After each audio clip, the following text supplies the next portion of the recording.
નમસ્કાર દર્શક મિત્રો, પોલીસ ફોકસ ન્યૂઝ ચેનલમાં આપનું હાર્દિક સ્વાગત છે। હવે એક નજર આજના મુખ્ય સમાચાર પર। ગ્રાહકોની આંખમાં ધૂળ નાખી કેમિકલ યુક્ત ગોળ બનાવવાનું કૌભાંડ ઝડપાયું। તાલાલા તાલુકાના માધુપુર ગીર અને સુરવા ગીર ગામે ગોળના રાબડામાં દરોડા। ઓર્ગેનિકના નામે કેટલાક દેશી ગોળના રાબડાઓમાં વપરાતા જુદા જુદા કેમિકલ કબજે કરાયા।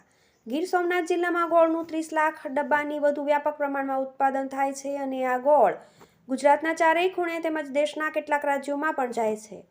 હવે લોકોમાં કેમિકલ યુક્ત ઓર્ગેનિક ગોળનો ક્રેઝ ચાલી રહ્યો છે, ત્યારે કેટલાક લેભાગુઓ ઓર્ગેનિક ગોળના નામે કેમિકલ પ્રોસેસથી બનાવેલા ગોળને ધાબડી રહ્યા છે। આ સામે ગીર સોમનાથ પોલીસે જુદા જુદા ગોળ ઉત્પાદકોના રાબડાઓ પર દરોડા કાર્યવાહી કરી ચેકિંગ શરૂ કર્યું છે, જેમાં પ્રથમ તબક્કામાં તાલાલા તાલુકાના 2 સહિત કુલ 5 સ્થળ ઉપરથી કેમિકલ એસિડનો જથ્થો કબજે કર્યો।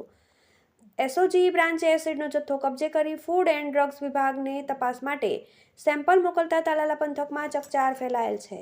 મિત્રો, આવા જ અવનવા સમાચાર જાણવા માટે અમારી ચેનલને લાઈક કરો, સબસ્ક્રાઇબ કરો અને બેલ આઇકોન પર પ્રેસ કરો, જેથી અમારી ન્યૂઝની બધી જ અપડેટ આપને મળતી રહે।